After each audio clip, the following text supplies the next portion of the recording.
A ton to get to today on Ben Shapiro Show. So, new breaking news in the Jeffrey Epstein saga, a Wall Street Journal supposed bombshell, plus the president authorizing the attorney general to go to court and try to unseal some Epstein records, and Stephen Colbert will be done with his show. They are firing him. But first, my brand new book, Lions and Scavengers, is available for pre-order right now on Amazon.com. It's a rallying cry against those who would poison our culture, undermine it from within. The scavengers are not going to like it. Again, you can pre-order Lions and Scavengers right now at Amazon.com. Also, season 1 of Ben After Dark is officially in the books. 9 glorious episodes of unsolicited celebrity impressions, truly disgusting jelly beans, cursed viewer emails, horrible film suggestions, and that one segment we're still legally reviewing. It's been a beautiful mess. Season 2 is on the way. It will be weirder, louder, and somehow even less appropriate for your group chat. More info on that coming soon. For now, catch up on Season 1. All episodes are now streaming exclusively for members on DW+, because Friday nights are for facts, fury,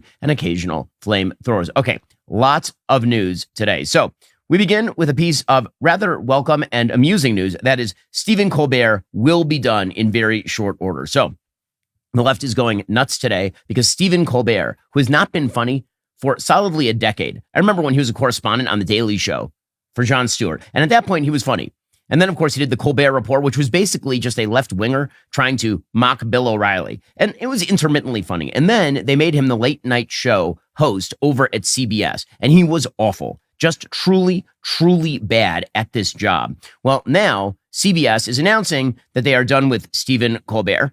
That apparently, because of the cost of his show and because of his low ratings, they're going to be ending his show in May of 2026. CBS executives issued a statement: "We consider Stephen Colbert irreplaceable and will retire the Late Show franchise in May of 2026. So by irreplaceable, they mean like we will get rid of him and never replace him, which is typically not what you mean by irreplaceable. If I say that my wife is irreplaceable, what I mean is I'm going to stay married to her forever. I don't mean that I'm going to toss her on the side of the road and never get married again. They say, "We are proud that Stephen called CBS home. He and the broadcast will be remembered in the pantheon of greats, the greatest late-night television." Well, I don't think so. In fact, I don't think he's going to make the top 10, maybe not top 100 late-night hosts, if there are even that many. CBS said, "This is purely a financial decision against a challenging backdrop in late night. It is not related in any way to the show's performance, content, or other matters happening at Paramount." However, there are rumors abroad pushed by Brian Steinberg over at Variety that there's growing speculation that Colbert and other programs are under growing scrutiny from executives at Skydance Media, which is slated to acquire Paramount Global, the parent of both CBS and Comedy Central. And of course, there's been a lot of talk lately about Paramount's settlement with President Trump over his complaints on the cutting of a 60 Minutes interview. And so the blue sky left is going crazy over this. The blue sky left believes that basically Paramount is firing Colbert in order to help President Trump in some way, which is really an absurd contention given the fact that, again, Stephen Colbert does not have ratings. His ratings are trash. He has terrible ratings, period, end of story. And he has not been funny for, again, years and years and years. Here he was last night announcing his ouster. Before we start the show, I want to let you know something that I found out just last night. Next year will be our last season. The network will be ending The Late Show in May. And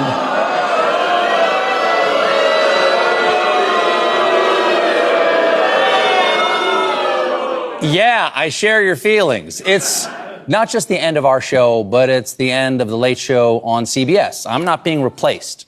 This is all just going away. Okay, and just so you recall what a bad host he is, we cut this moving montage of some of his worst moments. And I think we should all remember Stephen Colbert's legacy together. Why should our soldiers be fighting radicals in a civil war in Afghanistan? We've got our own on Capitol Hill. This weekend was Father's Day, and Daddy got just what he wanted. No one came to Trump's big, stupid birthday parade. MAGA stands for Make America Grass Again. You attract more skinheads than free Rogaine. You talk like a sign language gorilla who got hit in the head. In fact, the only thing your mouth is good for is being Vladimir Putin's holster. Well, without jokes like that, what will we do? Well, we'll probably be more amused, and we'll laugh more often, and life will be better, because actually he was quite a terrible host. Jimmy Kimmel, of course, signed into chat in order to go on his Instagram and write, "Love you, Stephen, F you and all your Sheldons, CBS." Well, I mean, there is the opportunity for ABC to do the funniest thing ever. You know, Listen, when Greg Gutfeld is eating your lunch on a cable network, I just got to tell you, that proves that you're not doing a very good job in late night. So again, the media ecosystem is changing rapidly. The fragmentation of media, meaning the lack of a monopoly or an oligopoly for late night TV, for example, the fact that more and more people are cutting the cable and going online for their news and comedy means that these folks are in serious trouble. And so we bid a not particularly fond farewell to Stephen Colbert. Don't worry, he'll still be around for almost a whole nother year to be terrible and annoying and tell jokes that are not really jokes and have out dancing syringes to push the vax. He'll still be around for another 10 months. And then, of course, he'll end up over at MSNBC with a late night show that has no ratings either. So, sad news, condolences to all the fan of Stephen Colbert. All the fan of Stephen Colbert. Alrighty, coming up, Epstein revelations. What's new? Do Americans care? We'll get into all of that in a moment. First, if you are with one of the big wireless providers, you're overpaying for wireless, period. You're paying for thousands of retail stores that you never go into. You're paying for unnecessary perks that you never use. You're paying a massive premium for what you think is superior 5G service. Guess what? Pure Talk uses the same 5G networks on the same 5G towers. The only difference, they don't charge you for any of the extra trash. Instead, Pure Talk gives you unlimited talk, text, and plenty of data for just $25 a month. Folks, that's less than half the price of the big guys during a time when saving a buck really does matter. I'm a Pure Talk customer. I made the switch. What is your excuse? You can even keep your phone and your phone number. We use Pure Talk here at the company. Pure Talk is great coverage, great price. Why wouldn't you do the same? Head on over to puretalk.com/Shapiro. You'll save an additional 50% off your very first month. You can literally be switched over to Pure Talk in less than 10 minutes. That's puretalk.com/Shapiro to switch to Pure Talk wireless by Americans for Americans. Same coverage, better price, and maybe a company that actually doesn't dislike your values. Check them out right now. puretalk.com/Shapiro. That's puretalk.com/Shapiro. Also, summer is here and nothing beats firing up the grill with family and friends. But here's something that is a little bit shocking. Over 85% of grass-fed beef in U.S. stores is actually imported. That meat on your barbecue, it could be from anywhere with questionable safety standards and hidden additives you can't even pronounce. That's why I switched to GoodRanchers.com for all of my summer grilling. Every single cut, beef, chicken, pork, is 100% American sourced, born and raised right here on local family farms. No antibiotics ever, no added hormones, no seed oils, just, the pure, clean meat that tastes incredible on the grill. Here is the best part. It's delivered directly to your door, so no more last-minute grocery runs when you're prepping for that weekend cookout. If I didn't keep kosher, man, people have asked me, what non-kosher food would I try? And I've said before, a cheeseburger, a Good Rancher's cheeseburger. It sounds amazing. I'll never do it. It sounds amazing, but you can do it if you don't keep kosher. Go check them out right now. With summer grilling season in full swing, use my code BEN to get $40 off. Plus, get your pick of free meat for life when you subscribe to any Good Ranchers box. That's free Wagyu burgers, hot dogs, bacon, or chicken wings in every box for life with your subscription. Savvy?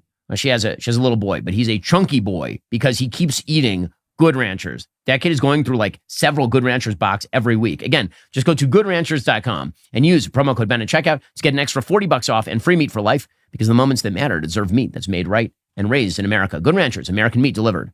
Okay, meanwhile, the big story of the day is a supposed bombshell from the Wall Street Journal about the relationship between Donald Trump and Jeffrey Epstein. And if nothing burgers were put on a spectrum from really, really, really nothing to just kind of somewhat nothing, this nothing burger is the greatest nothing burger of nothing burgers I've ever nothing burger. This is a really giant nothing burger. There is no burger there. There's not even a bun there. There's just nothing. So what exactly is this shocking Wall Street Journal story? According to the Wall Street Journal, it was Jeffrey Epstein's 50th birthday, and Ghislaine Maxwell was preparing a special gift to mark the occasion. She turned to Epstein's family and friends. One of them was Donald Trump. Oh no. Okay, so let's just begin with this. Everyone knows that Donald Trump and Jeffrey Epstein were friends. A very long time ago. He was banned from Mar-a-Lago in 2007. He and Epstein had palled around in the 90s and early 2000s. And that was true for a lot of people with Jeffrey Epstein. That is why there are so many prominent people associated with Jeffrey Epstein. And of course, Trump had talked about this publicly. It wasn't a giant secret at the time. There was that famous quote from President Trump, 2002, New York Magazine profile of Epstein, quoting Trump, quote, "I've known Jeff for 15 years, terrific guy. He's a lot of fun to be with. It is even said he likes beautiful women as much as I do, and many of them are on the younger side. No doubt about it. Jeffrey enjoys his social life." So if you're going to break a bombshell about the supposed Epstein case, let's just be clear about what the accusation now is, particularly in the online world, led by the Tucker Carlsons of the world. The accusation is that Jeffrey Epstein was a spy for Mossad who was running a and then blackmailing the various and sundry famous and rich men who he had trafficked girls to on behalf of Mossad. That is Tucker's accusation. There are others who are saying that he works for CIA or that he was freelancing it. And then that the federal government, led by Donald Trump, is covering that up. That is the accusation. The accusation is that Trump is covering that up and not being transparent, and that the FBI and DOJ, when they released that letter last week saying that, effectively speaking, there are no third parties that they could charge, that there's no credible evidence that Epstein trafficked to these prominent men or women, these third parties, when they said there was no credible evidence of blackmail or that he was working for a foreign intelligence agency or a domestic intelligence agency. When the FBI and DOJ said that, that was all part of a broader Trump cover-up. Now, if you're going to make that accusation, then presumably Trump would have to be covering up something pretty bad, something pretty dark, right? If the idea is that Trump, we're going to be complicit in the most evil of evil things, which is the engagement of, and then in blackmail based on that, and that Trump is covering that up. If you're going to make that claim, which again is something that many of these folks will sort of suggest, imply, spill out there without naming Trump personally, if they're going to make that claim that Trump is engaged in the cover-up, then presumably he needs to be covering for something that he did that was truly egregious, really, really, really awful. Like he was on a Jeffrey Epstein tape, stooping a 15-year-old or something, right? That would be the thing. That is the accusation. That is the tacit accusation that is underlying and undergirding this entire line of reasoning. So if the Wall Street Journal is going to drop a bombshell about Jeffrey Epstein and Trump, presumably it would have to rise to that level. It can't just be Jeffrey Epstein and Trump were friends and they made lewd jokes together, right? Do we know that President Trump makes lewd jokes? We do. We know that President Trump makes lewd jokes because he was elected in 2016, just weeks after a bombshell recording of him talking about grabbing women by their genitals. So yeah, it turns out that Donald Trump makes lewd jokes with people on a fairly regular basis, or at least he used to when he was a little bit younger. So what is the Wall Street Journal's big expose that had been rumored by Mark Halperin and others all day yesterday and retailed? Quote, pages from the leather-bound album assembled before Epstein was first arrested in 2006. We should note that as well. That, again, this is before Epstein had been picked up on charges, arrested, or anything like that. Like 3 years before that, it was 2003, are among the documents examined by Justice Department officials who investigated Epstein and Maxwell years ago, according to people who have reviewed the pages. It's unclear if any of the pages are part of the Trump administration's recent review. The president's past relationship with Epstein, says the Wall Street Journal, is at a sensitive moment. The letter bearing Trump's name, which was reviewed by the Journal, is bawdy, like others in the album. It contains several lines of typewritten text framed by the outline of a naked woman, which appears to be hand-drawn with a heavy marker. A pair of small arcs denote the woman's breasts, and the future president's signature is a squiggly Donald below her waist, mimicking pubic hair. The letter concludes, happy birthday, and may every day be another wonderful secret. Okay. So just going to point out, number one, there were many, many, many letters in this particular birthday tribute album to a guy who was stripping everything in sight, including underage girls. Among the people who submitted letters, it ranged from like Leslie Wexner, who we know gave something like $150 million to Epstein for purposes still unspecified, and attorney Alan Dershowitz. The album also contained a letter from a now deceased Harvard economist, one of Epstein's report cards from Mark Twain Junior High in Brooklyn, and a note from a former assistant that included an acrostic with Epstein's name. Epstein was Wexner's money manager at the time. Dershowitz's letter included a mock-up of Vanity Unfair magazine cover with mock headlines like, who was Jack the Ripper? Was it Jeffrey Epstein? Okay, so what was the actual note? Here's what the note said. Okay, it said, voiceover, there must be more to life than having everything. And then it's a fake conversation between Trump and Epstein. Donald, yes, there is, but I won't tell you what it is. Jeffrey, nor will I, since I also know what it is. Donald, we have certain things in common, Jeffrey. Jeffrey, yes, we do, come to think of it. Donald, enigmas never age. Have you noticed that? Jeffrey, as a matter of fact, it was clear to me the last time I saw you. Donald, a pal is a wonderful thing. Happy birthday, and may every day be another wonderful secret. Okay, I'm just going to point out that the chances that Donald Trump personally dictated or wrote this letter are close to zero. How do I know? Well, because he used the word enigmas. By the way, as far as I'm aware, as to the use of the word enigma, and I checked President Trump's Twitter account because, again, that's how he writes, he has never used the word enigma, not a single time, from his real Donald Trump account. Not one single time, as far as I'm aware.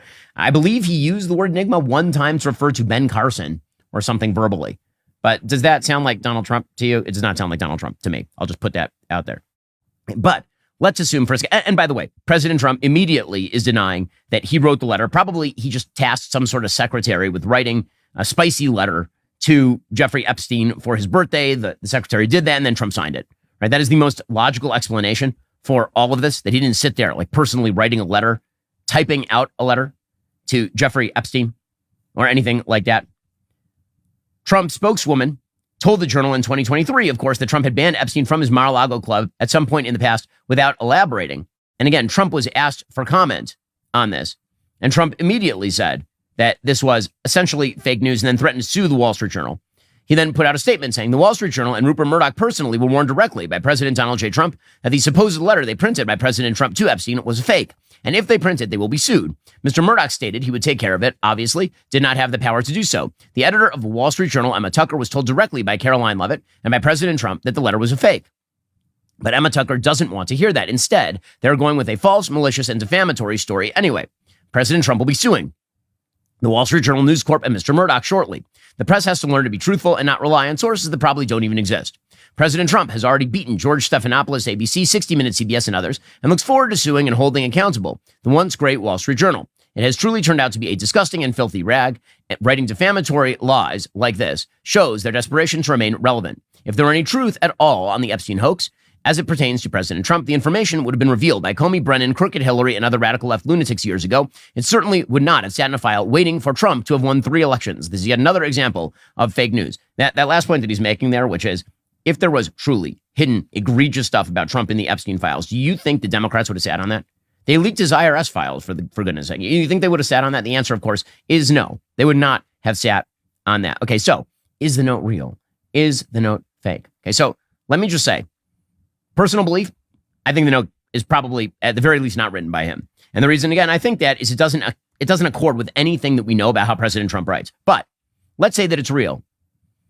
And you mean that we knew for years that he was friends with Jeffrey Epstein, that Jeffrey Epstein himself is on tape talking about how he was close friends with Donald Trump back in the day, and that Trump basically was dating Melania at the time that they were on his plane and all the rest of this sort of stuff. This is when he did tapes with Michael Wolff in August 2017. By the way, again, there's still 15 hours of tapes of Epstein with Steve Bannon, which have never been released. So release the tape, Steve. But what exactly is the great shocker here? I mean, there are pictures of Trump with Melania, with Jeffrey Epstein and Ghislaine Maxwell. What is the revelation here? And the answer is there is no revelation here. There is nothing new here. Donald Trump sent a bawdy joke to Jeffrey Epstein about young women. He literally said it out loud in a 2002 New York Magazine profile. This is the thing about President Trump. Ain't a lot hidden about President Trump. We know pretty much everything about President Trump. He has been one of the most public people in the history of the world for about half a century at this point. So the Wall Street Journal is going after him with this. Like, this is what you've got. This is the hit. Already coming up.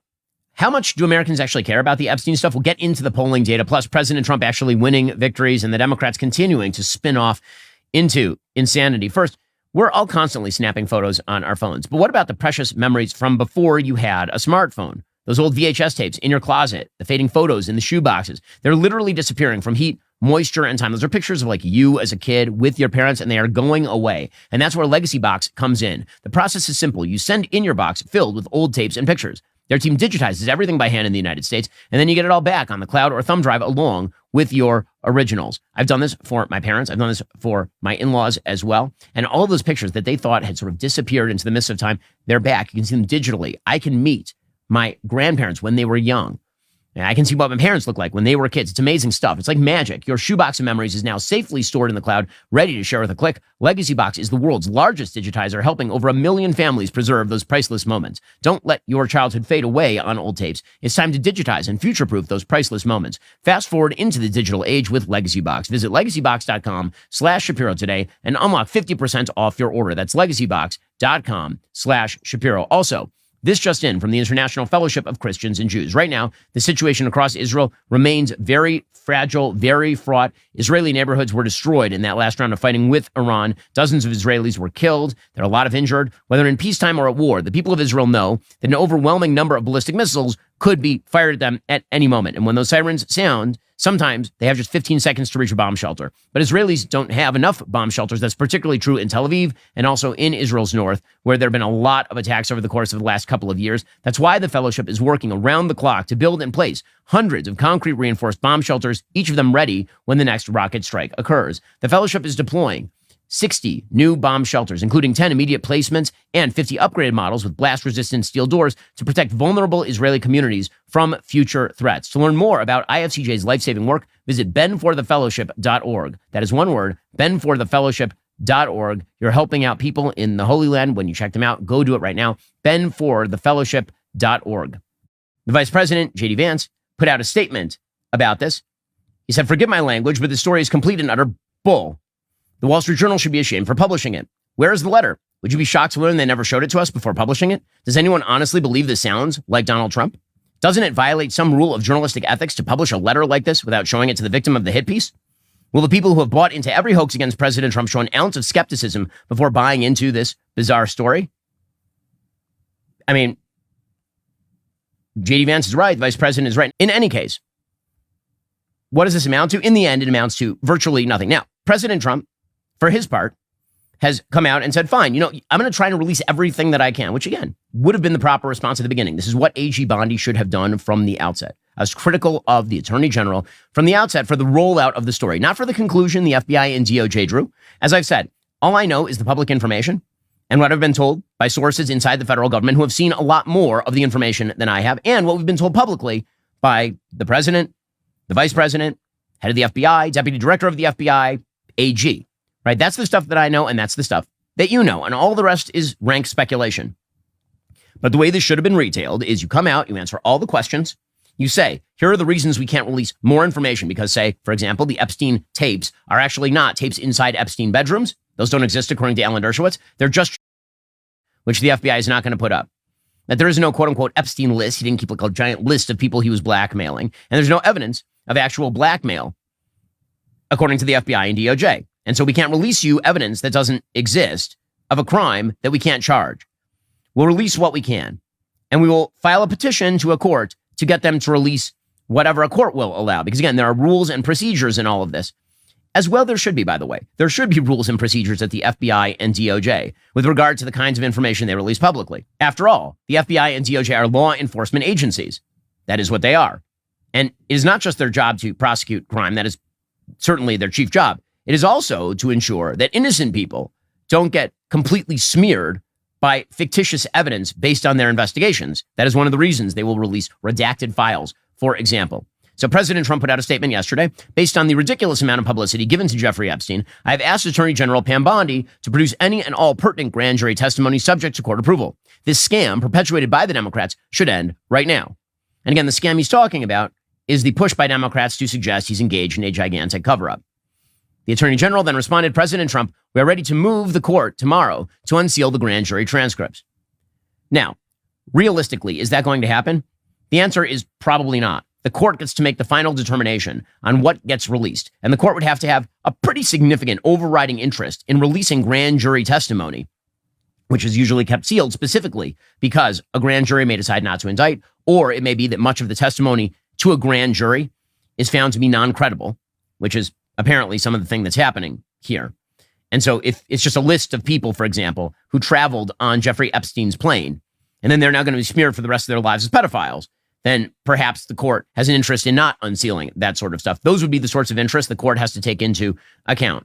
All the people who are claiming that the FBI and DOJ should just release into the public gigantic space of files on all of this without regard to, for example, the names of the victims, which could be a problem, or without regard to the fact that, again, Jeffrey Epstein associated with an extraordinary number of people because this is the way he did his business.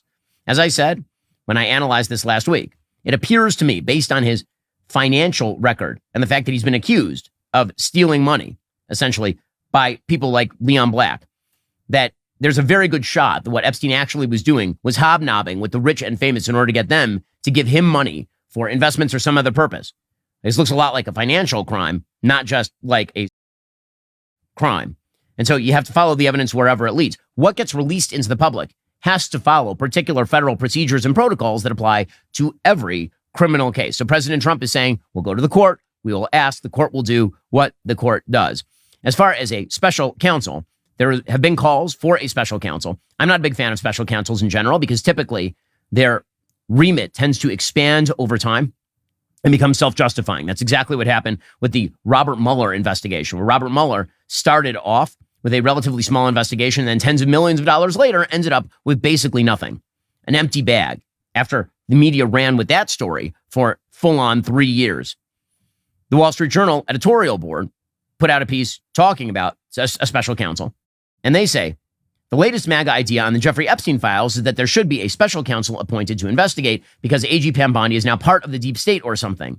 But White House Press Secretary Caroline Leavitt said Thursday afternoon that Trump would not recommend a special prosecutor. They say, Mr. Trump says he wants Ms. Bondi to put out more information, whatever she thinks is credible, and that's fine, subject to judicial orders and sensitivities to privacy, which is a real concern for accusers and victims. It's easy for those on the outside to demand more disclosure since they don't have to make those hard calls or be accountable for them. The unknowable question is what would be left after the sensitive materials are scrubbed. As far as a special counsel, again, the problem is this. Forget about any immediate disclosure of anything new. The question that MAGA minds want answered would instead get buried for months or more. Rumor and innuendo would reign. If the special counsel emerged after a year and announced there really wasn't much to see here, would any of the Epstein theorists really be convinced? Unlikely. And that, of course, is exactly correct. And that is also why it is ridiculous that people like Thomas Massie and Ro Khanna are launching an effort to call on Congress to force a release of Epstein-related records. And the FBI and the DOJ actually have to go through protocols and procedures on this sort of stuff. And I will note that there are many Democrats who seem very invested in the Epstein case very suddenly. Like, had nothing to say about this. We're years on end, but now are very, very interested. Are they really interested, or would they be fools not to cynically take advantage of a public opportunity? Well, here's Caroline Leavitt saying, listen, we are not doing the special counsel thing. President Trump is not interested. Well, the idea was floated from someone in the media to the president. The president would not recommend a special prosecutor in the Epstein case. That's how he feels. And as for his discussions with the attorney general, I'm not sure. Okay, so as far as the discharge petition, it would tee up a floor vote on legislation, giving Attorney General Mamdani 30 days to release a broad array of files released to Epstein, Ghislaine Maxwell, and other associates. It would provide for the release of investigative files without regard for any embarrassment, reputational harm, or political sensitivity, including to any government official, public figure, or foreign dignitary. Now, again, that's typically not how the FBI and DOJ work. If somebody makes a false accusation in a federal affidavit, for example, about somebody, and there's no evidence to support it, the FBI typically will not release that into the public. Now, the claim is that it should be released into the public simply because of interest in the case. I mean, you can see the rationale on both sides of this, but those rules are there for a reason. As far as transparency, Caroline Leavitt is saying, what's the claim that Trump has not been transparent? What exactly is the claim here? The Attorney General and the FBI, led by Pam Bondi, Dan Bongino, Kash Patel, these are great patriots, some of the most trusted voices in the Republican Party movement. It's part of the reason the president appointed them to these high law enforcement positions. And they spent many months going through all of the files related to Jeffrey Epstein, and they concluded what they found in that memo, which they drafted and they released. And so the president has been transparent. He has followed through on his promises to the American people. As far as the claim that this is all a hoax, what is the hoax? Well, Caroline Leavitt explained the hoax is that people are claiming that Trump is covering something up, which I agree is a hoax. There's been a lot of discussion about the Epstein files and the president's comments yesterday calling it a hoax. Can you clarify which part of the Epstein hoax is the hoax part? The president is referring to the fact that Democrats have now seized on this as if they ever wanted transparency when it comes to Jeffrey Epstein, which is an asinine suggestion for any Democrat to make. The Democrats had control of this building, the White House, for 4 years, and they didn't do a dang thing when it came to transparency in regards to Jeffrey Epstein and his heinous crimes. She's certainly right about all of that. She was also asked about whether President Trump has been talking to influencers. And she says, well, yes, but all these people who are attempting to sort of hijack MAGA, and that is the real thing that's happening here. Let's be very clear. Many of the people who are most exercised over the Epstein thing, many of whom were happy to hobnob with Andrew Tate and the Tate brothers 5 minutes ago, despite credible accusations, many of those same people are really upset with the Trump administration for not doing what they wanted on Iran, on Ukraine. And now they are using this as an excuse to try and seize power inside the MAGA movement away from President Trump. Well, good luck with that. Here was Caroline Leavitt yesterday. The president and this team are always in contact with the president's supporters with voices of many kinds on both sides of the aisle. I think that's part of the reason this president is a great president, because he's willing to listen and hear other people's perspectives. But ultimately, he has led this country, not just over the past 6 months to historic success, but also through his first 4 years as president. And as the leader and the creator of the MAGA movement, he has led through these perilous times for our country based on instinct and in the best interest of the country. And as I always say, the American people should trust in President Trump. Okay, so there are a couple of questions here with regard to how this is impacting the Trump presidency, all of this on an overall level. One is, do the American people believe that they're getting everything on the Epstein case? And the answer to that by the polling data is no. A Reuters Ipsos poll from earlier this week found 69% of Americans think the government is hiding a list of Epstein's clients. Now, just because 69% of Americans believe that an absence of evidence means that there is, in fact, a thing that is being hidden, just because that's true doesn't mean that their claim is true. The real question, and the one that President Trump put his finger on at the very beginning of all of this, and it made everybody really mad, but Trump was kind of right. He said, is this a priority for the American people? I'm doing like amazing things for the American people right now, says President Trump. I'm making peace happen in the Middle East through strength. I'm backing Ukraine against Russia to prevent more Russian predations. I am taking action to end wars in the Middle East, in Africa, in Eastern Europe. I'm pushing forward new pieces of legislation. I'm keeping your taxes low. I'm doing all sorts of stuff that you want. And you're asking about Epstein like day in and day out. How many Americans actually care about this? And a lot of influencers were very upset with President Trump for saying this, because they, of course, are very upset about the Epstein case, because let's be real about this. A lot of Americans, not statistically it's done, but many Americans are terminally online, like really, really online. And that doesn't mean their concerns are specious or not real or inauthentic. But if we were going to talk about how many Americans really think that the Epstein case is like top of agenda for them, the answer is really, really low. In fact, President Trump in the last CNN poll retains an 88% approval rating among Republicans, which is actually up 2 points from the last time this was polled before all of the Epstein news. And how many Republicans say that the Epstein files, the Epstein case is their number one concern, like the thing they care about most? Well, let's have Harry Enten review the results. I mean, on X, all you hear about is the Epstein files. But how about out in the real public? Republicans who said the top issue was Epstein case. The answer is one, and not 1%, one respondent. Okay, one respondent. And by the way, there were 1,057 respondents to that poll, and there were 306 or 307 registered Republicans in that poll. One said the Epstein file was their top issue. One. Yeah, that doesn't mean it's not a secondary issue for some people. But again, his approval rating among Republicans, President Trump's, remains as it ever was. Very, very high. And it shows, and this is a real issue, the massive, incredible, looming gap between the world of X and the real world. I've been saying for a long time, people need to get out and touch grass. And what I mean by that is turn off X and go talk to friends, family, people in the real world. If you go and talk to people in the real world, first of all, the polarization that splits Americans by politics, it's real. It's not nearly as bad as it is on X. But beyond that, many of the opinions that are most promulgated on X, the most extreme opinions, most conspiratorial opinions that pick up velocity and virality on X are not reflected by the American body politic. They just are not. And politicians who follow the rabbit hole that is X are very likely to find themselves at odds with the American people. They're very likely to be suckered into believing that X is somehow a representative sample of what Americans think. And I understand, because politicians, everybody acts with whatever data they have. But what if the input is really crappy? What if the input that politicians are using to decide whether or not a policy is popular is the same exact input that Grok 4 was using when it started calling itself Mecha Hitler? What if it turns out that X is being gamed and that a huge number of the big narratives on X do not match up with the stuff the American people care deeply about? Now, the media is very online because it's easier to cover the news if you're online and just trolling X. Much easier to do that than it is to go talk with actual human beings or go find the news for yourself or anything like that. It's a great shortcut. And it's a great shortcut for politicians. It means you don't have to go talk to your constituents. You just go to X, see what's trending, tweet something out, and feel good about yourself. But It is not reflective of the real world.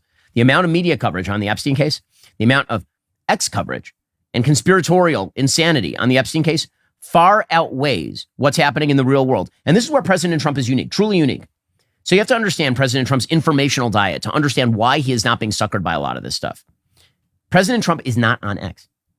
President Trump was never really on X. What I mean by that is he would put stuff out on Twitter, but he was not somebody who's spending all day just reading the scroll, doom scrolling onto it. That's not who President Trump is. His media diet largely consists of cable news and establishment media outlets and the New York Post. That is the stuff that he is mostly reading. He literally has his staff print out articles. He is not sitting there with a computer and browsing the internet or even with his cell phone. He has his staff print things out for him because he likes to read physical media. Okay, what does that mean? What it means is that many of the narratives that quickly gain velocity and then run out of steam, he just go right under his radar. He doesn't care about them. And so he actually has a better connection to the real world than many of the people who have been basically brainwormed by X. And those brainworms are pretty serious and they have a spillover effect. Now, can those impact real life? Absolutely. Absolutely. You can get a conspiracy theory started on X, pick up a ton of velocity, get a bunch of followers, and suddenly find yourself on some of the biggest podcasts in the country. And now those views are being heard by a bunch of people, particularly young people. And so my prediction is that you will see more of a connect, this would make sense, between the insanity you see on X and the beliefs of younger generations who are using X or TikTok for their media consumption. I think that's what you're going to see. But that does not mean that the normal American just trying to live his or her life, build a family, build a community, have a job, go to church, that those people are deeply, deeply concerned and spending every day trolling the internet for the latest internet outrage about Jeffrey Epstein or anything else. And this is where President Trump is much more connected to reality than many of his critics on this sort of stuff.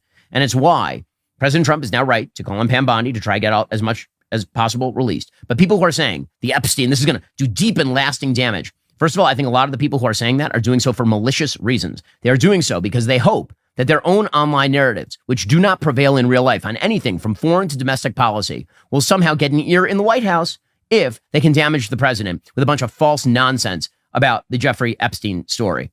They're hoping that if they can wield power on that, then they can somehow get back into the president's ear on a bunch of foreign policy decisions.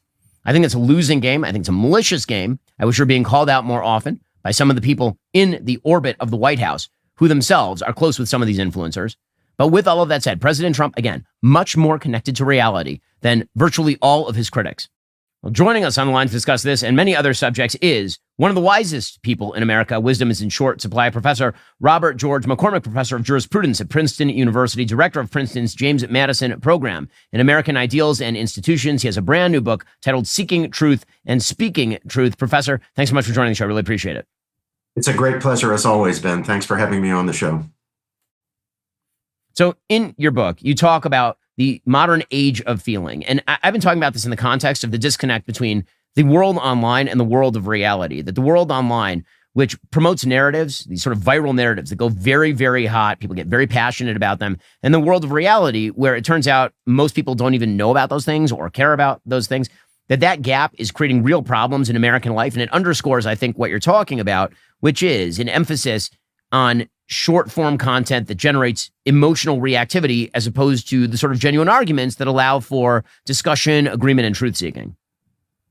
Yeah, that certainly is right. I mean, we had all hoped at the beginning that the internet would give people access to more information, expose people to more perspectives, and that as a result of that, we would all be better off. We would have a better shot at getting at the truth of things because we'd have more exposure to more ideas, more arguments, and more or easier access to information. We wouldn't be stuck with 3 networks and a handful of newspapers and so forth. But there has been a dark side to social media, and there's been a dark side to the internet. Confusion, short narratives, kind of grotesque emotivism that seems to have gripped the country, especially younger generations, but not exclusively so. We have to say. Now, Ben, it's not going away. The internet's not going away. Social media are not going away. So we can't just wish them away.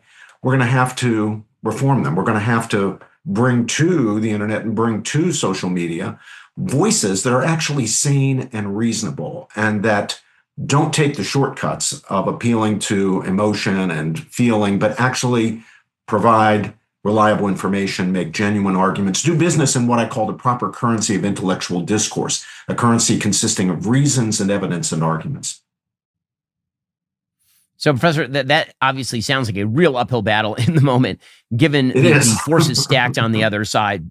So, I mean, how do we go about fighting that? Because this is a real thing that's happening to an enormous number of people. Conspiracism, for example, is running rife on both sides of the political aisle right now because that is emotionally driven. I mean, conspiracy theories are typically driven by an appeal to emotion in the absence of fact. And in fact, the absence of fact is taken as support for the theory. Absence of evidence is not evidence that your theory is wrong. It's evidence that your theory is right. It's just somebody is hiding the actual truth. That is an emotional argument. It's not a logical argument. And there's no actual way to debunk it. So how do we go to sort of the first principles? How do we get people to engage their reasoning centers rather than their emotional centers, when in the moment, at least, it feels so much more satisfying to sort of go with the amygdalic response to any event?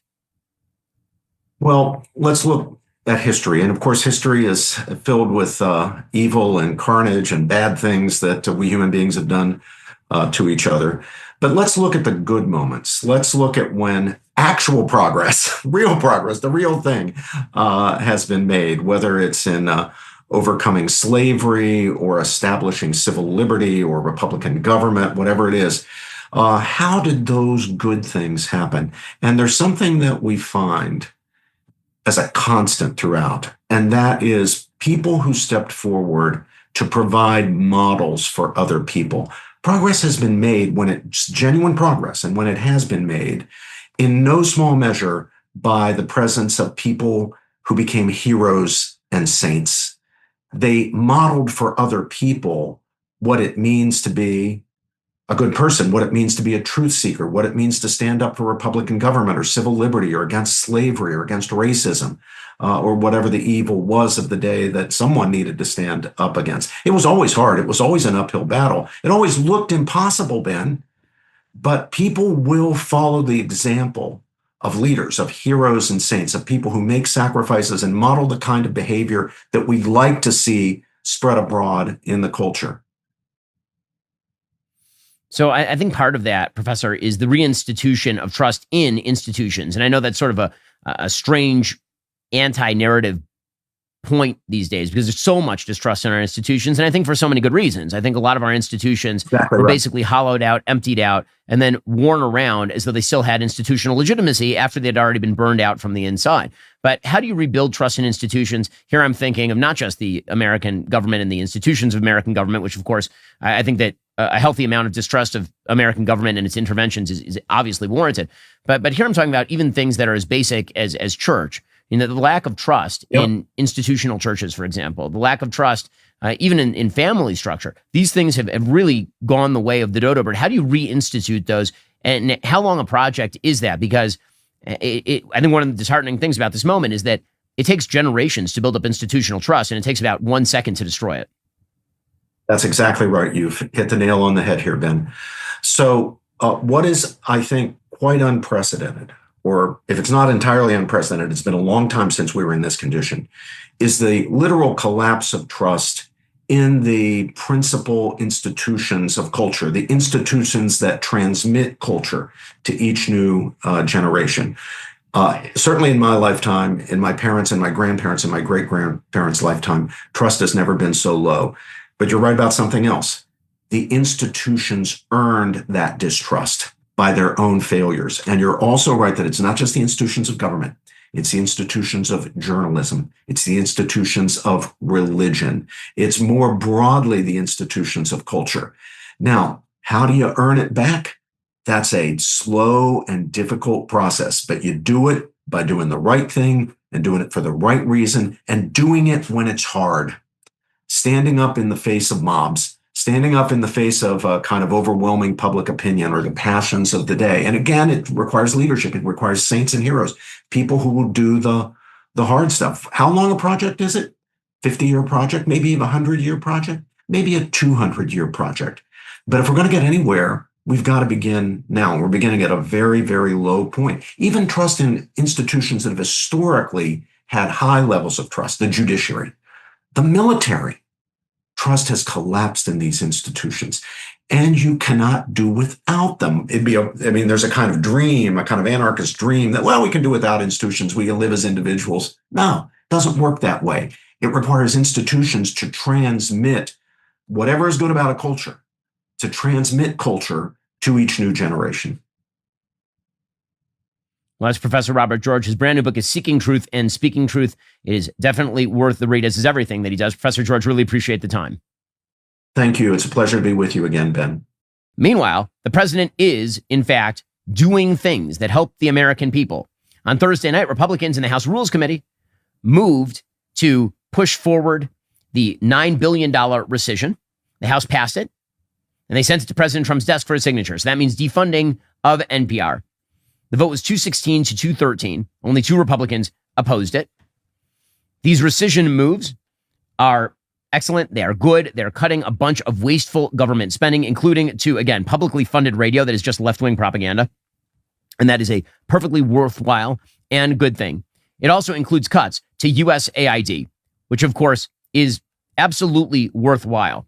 Now, again, there's foreign spending that we should do in order to counter Chinese spending. They use their money in order to build their soft power around the globe, ranging from Africa to Latin America. And sure, we should also use soft power to fight the Chinese in these arenas. But USAID had basically just become a bankroll for a bunch of left-wing causes. That's actually particularly clear when you see a new memo released by the Committee on the Judiciary over at the House of Representatives talking about the use of grants, cooperative agreements, or other awards received by the USAID or State Department and given to NGOs in, for example, Israel, where they basically funded a bunch of the protesters in the streets for the years leading up to October 7th. So essentially, your taxpayer dollars, we're not talking about military aid to Israel, we're talking about literally going to NGOs who were putting hundreds of thousands of people in the streets to protest the government of Israel. And so that is where much of the money was going in USAID, is going to not only useless, but counterproductive left-wing agitprop. So the fact that rescission is going to cut a lot of that is definitely a good thing. Meanwhile, President Trump is pushing forward the so-called Genius Act. Apparently, according to Axios, after huddling in Speaker Mike Johnson's office, members of the House Freedom Caucus switched their votes to yes, ending a nearly 10-hour standoff. House GOP leadership unlocked support for the vote by agreeing to attach one of the key crypto measures, the anti-CBDC Surveillance State Act, to the must-pass National Defense Authorization Act. That would be to ban the government from having its own cryptocurrency. Speaker Mike Johnson told reporters he spoke with Senate Majority Leader John Thune on Wednesday about adding the provision to the NDAA. So the Genius Act, I asked our friends and sponsors over at Perplexity what exactly is in the Genius Act. And what it does is it creates a federal regulatory framework for stablecoins. So stablecoins are essentially crypto assets that are pegged to the value of the dollar.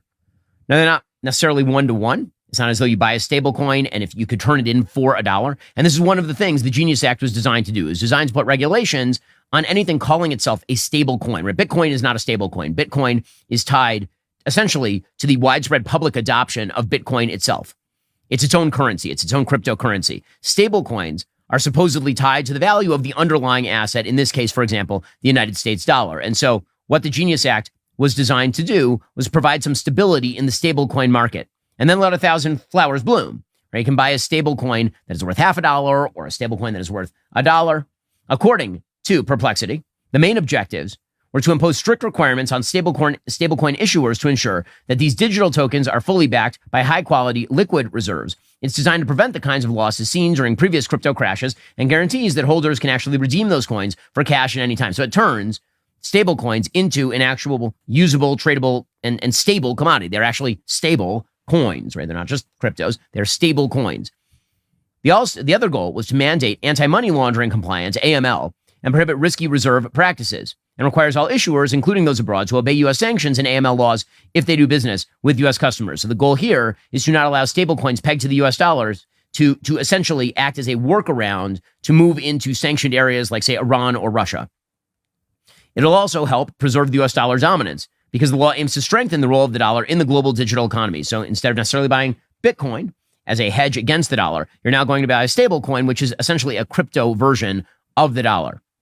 That is the goal here. So is that a good thing? Well, I mean, it's being pushed inside the administration by tech bros like David Sachs. So my answer here would be yes, this is a good thing. It does, in fact, help innovation.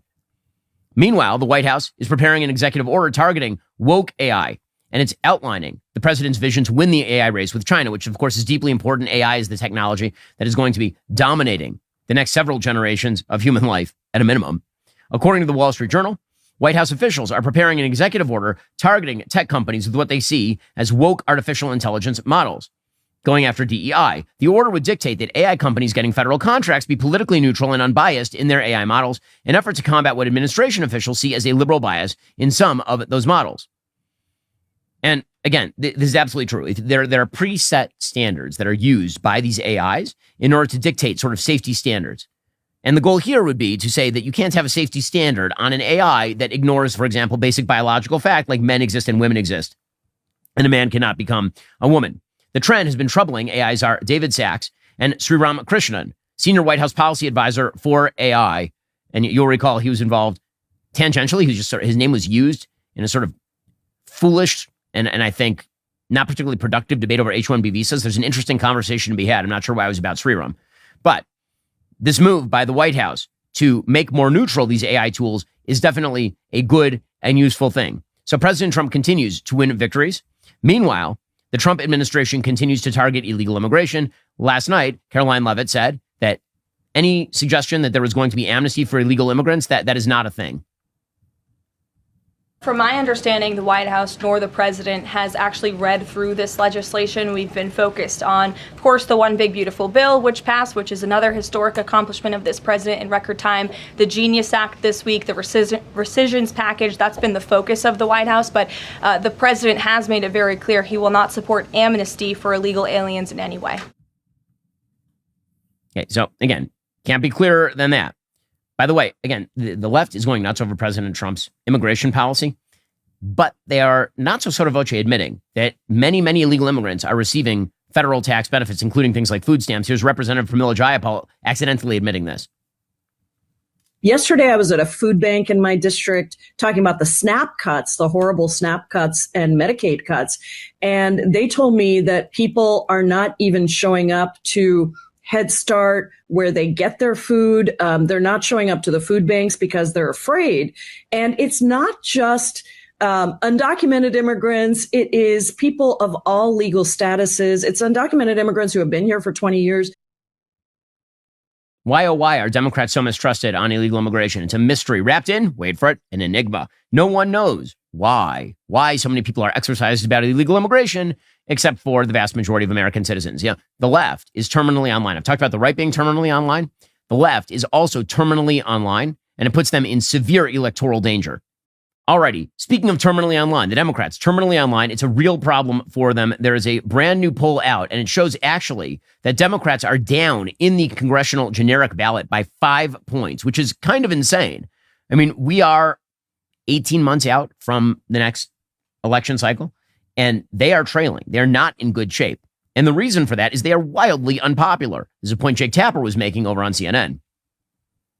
A brand new CNN poll out today shows that Democrats' favorability among Americans is at its lowest point in the history of CNN's polling back to 1992. Only 28% of Americans view the Democratic Party favorably.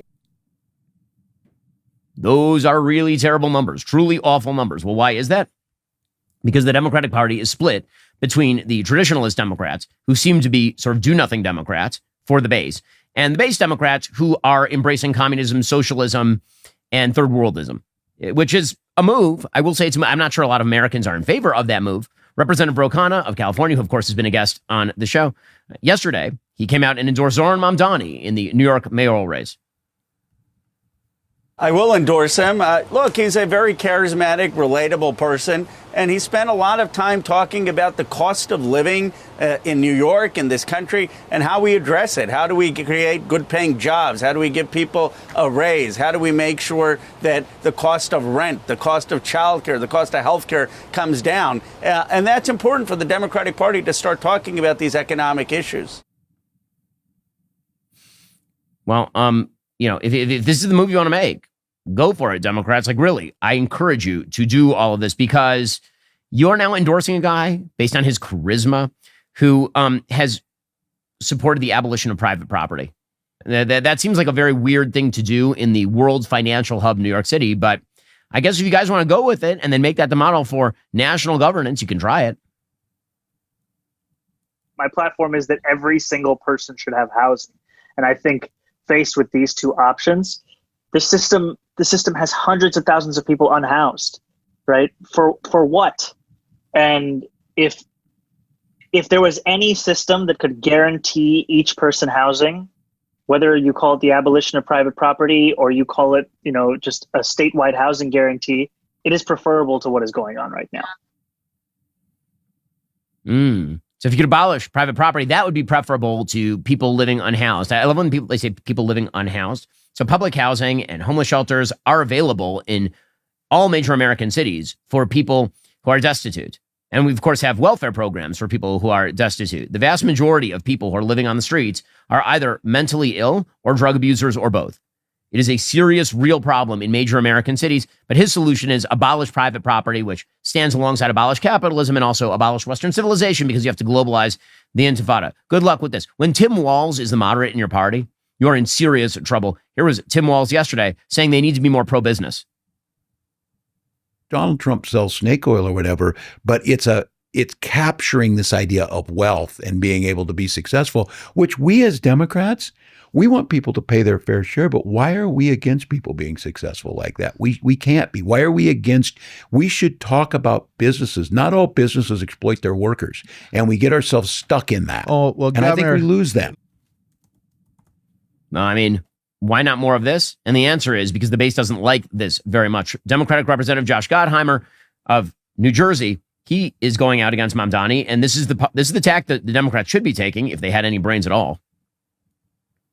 You'll hear no ambiguity out of my mouth. We do not need a job-killing socialist. We don't need a job-killing socialist who wants to raise taxes and supports anti-Semitic rhetoric, right? In a city with the highest taxes in the country and the largest Jewish population in the country. Are you surprised? I don't get it. That's not what we need. So, again, if Democrats are smart, this is how they'd move. Fortunately for Republicans, they apparently are not. Now, in other news, the White House released a letter yesterday about President Trump's health condition. That health condition is apparently a mild but chronic illness related to his age. He has chronic venous insufficiency, a condition in which the legs have trouble delivering blood back to the heart. That is why he has some swollen ankles. Caroline Leavitt described the diagnosis yesterday. The president underwent a comprehensive examination, including diagnostic vascular studies. Bilateral lower extremity venous Doppler ultrasounds were performed and revealed chronic venous insufficiency, a benign and common condition, particularly in individuals over the age of 70. Importantly, there was no evidence of deep vein thrombosis or arterial disease. Additionally, recent photos of the president have shown minor bruising on the back of his hand. This is consistent with minor soft tissue irritation from frequent handshaking and the use of aspirin, which is taken as part of a standard cardiovascular prevention regimen. This is a well-known and benign side effect of aspirin therapy, and the president remains in excellent health. Okay, so again, there are people who are trying to claim that the president is unhealthy. That, of course, is not true. Now, in other news, speaking of places that actually are unhealthy, I have to say Europe may be cooked. I mean, truly cooked. Apparently, the UK has now moved to lower the voting age to 16 years old. Have you ever met a 16-year-old? Have these people ever met a 16-year-old? I mean, I understand that for liberals who apparently believe that we should all live like we're 16 years old, dependent on someone else with no actual responsibility for our own actions, that sure, why not have 16-year-olds vote? I mean, they don't have jobs. They live off somebody else's paycheck. And that's precisely the kind of people that presumably the left would love voting. It's not a rip on what 16-year-olds will become, but if you've ever met a 16-year-old, let's just say that the prefrontal cortex is not well developed enough to withhold the passions of the amygdala.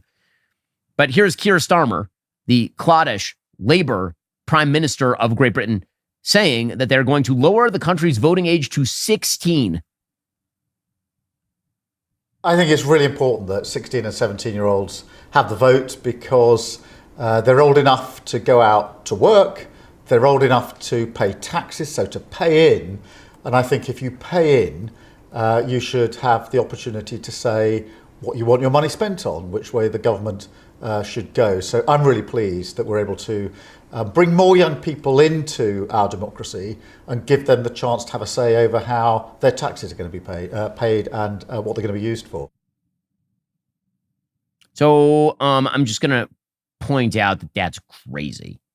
That's crazy. If the idea is that you pay tax money into the government and therefore you should vote, then okay, let's take the corollary. If you don't pay taxes, you shouldn't vote. Is he up for that? I feel like not. Because then I think that the voting base would turn the other way. As far as the idea that lots and lots of people in the UK are serving in the military at the age of 16 and 17. So it is true that 1/3 apparently of the UK's army intake was under 18. 16-year-olds make up the single largest year group. But that means that like 2,500 to 3,000 16 and 17-year-olds are joining the regular armed forces every year. Like 2,500 to 3,000, according to our sponsors over at Perplexity. And now if I ask, so how many 16 and 17-year-olds are there in the UK? If the idea is you can serve in the military and like 2,500 to 3,000 of you every year are joining the military, the total number of 16-year-olds estimated in the UK is 741,000. The estimated number of 17-year-olds is 723,000. So you're talking about 1.5 million votes, essentially, because 2,500 people join the military at this age. I don't think it's about that for the Labour Party. I think this is about changing the voting base, of course, and making it easier for them to win elections. A totally idiotic idea, but we'll see how it works out for them because the UK has been pursuing idiotic idea after idiotic idea day after day after day.